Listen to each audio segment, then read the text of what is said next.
மேலறை தியானம் அக்டோபர் மாதம் 7ஆம் தேதி 2025ஆம் ஆண்டு. எழுதியிருப்பவர் லீ டாங், ஒஹியோ, USA.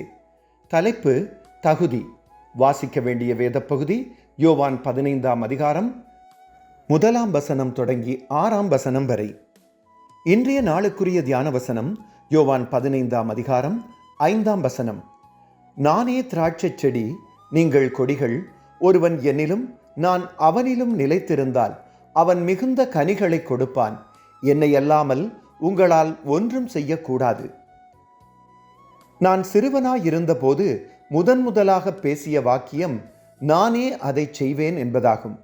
சிறு வயதிலேயே சுதந்திரமாக இருப்பதே எனது அடையாளம்.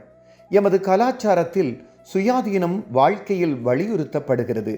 மனோதிடத்தினாலும் சுய உதவி புத்தகத்தின் உதவியினாலும் எந்த பிரச்சனையையும் தீர்த்துவிட முடியும் என்று நம்பினேன்.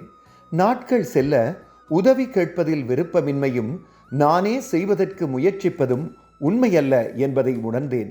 நான் உதவி கேட்டால் இயேசுவும் என்னை குறைவாக நினைப்பார் என்று அந்த பொய் எனக்கு சொன்னது.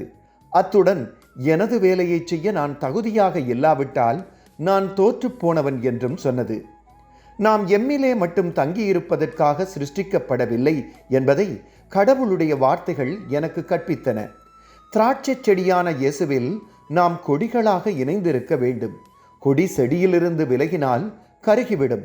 உதவி தேவையில்லை என்று சொந்த முயற்சியில் தற்பெருமையுடன் ஈடுபட்டால் முடிவு திருப்தியாக இருக்காது.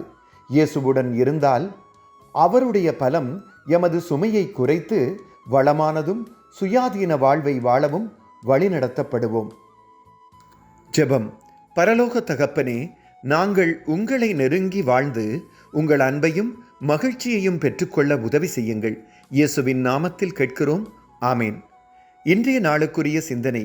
இயேசு மட்டும் தரக்கூடிய உதவியை இன்று அவரிடம் தாழ்மையாக கேட்பேன். கர்த்தருடைய அன்பும் இரக்கமும் வழிநடத்தலும் இந்த நாளில் உங்கள் அனைவரோடும் கூட இருப்பதாக.